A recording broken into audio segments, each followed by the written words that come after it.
আজকে তার পিছনে এই হাজার হাজার ছেলে পেলে যারা দীর্ঘ সময় রাজনীতি করছে তারা এতিম হয়ে গেল। আজকে যতগুলা সন্তান আছে এই যে দেখতেছেন আপনারা, যারা আরও আছে কারণ বাজাতে, আজকে আপনার প্রতি ঘরে ঘরে যাবেন, আজিজুর রহমান মুসাব্বিরের হাতে গড়া ফ্যাসিস্ট আমলে প্রত্যেকটা ছেলে তার জীবনের ত্যাগ স্বীকার করে আজিজুর রহমান মুসাব্বিরের নির্দেশনায় জীবনের ঝুঁকি নিয়ে ফ্যাসিস্ট আমলে ঝাঁপিয়ে পড়ছে। আজকে এই সবগুলা পোলা এতিম হয়ে গেছে। আজকে আমাদের মাথা থেকে গার্জেন চলে গেছে, আমাদের বড় ভাই চলে গেছে। আজকে 17 বছর ফ্যাসিস্ট আমলে সংগ্রাম করে আজকে যখন ফ্যাসিস্ট বিদায় হইল, তখন আজকে আমাদের এই দিন দেখতে হইল। আজিজুর রহমান মুসাব্বির এই ফ্যাসিস্ট সরকারে বিতরণ করার জন্য সর্বোচ্চ ত্যাগ স্বীকার করে আজকে যখন ফ্যাসিস্ট চলে গেল, আমরা আমাদের ভাইকে হারালাম। আজকে আইন শৃঙ্খলা বাহিনীকে আমি বলবো যে যারা বিএনপির জন্য গত 17 বছর ত্যাগ স্বীকার করলো, বিএনপির সবচেয়ে বড় অ্যাসেট আরেকটা আজিজুর রহমান মুসাব্বির তৈরি হবে না বাংলাদেশে, আরেকটা মুসাব্বির আসবে না।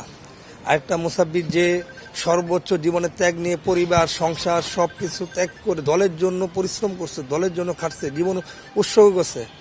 আজকে ফ্যাসিস্ট আমলের পরে 5 তারিখে পরে যখন সবাই বলতেছে বিএনপির অবস্থান ভালো, নির্বাচনে ভালো অবস্থান করতে পারবে, সরকার গঠন করতে পারবে, এতেই অনেকের চক্ষুশূল হয়ে গেছে। তিনি অনেক জনপ্রিয়তা আজকে তার কাল হয়েছে।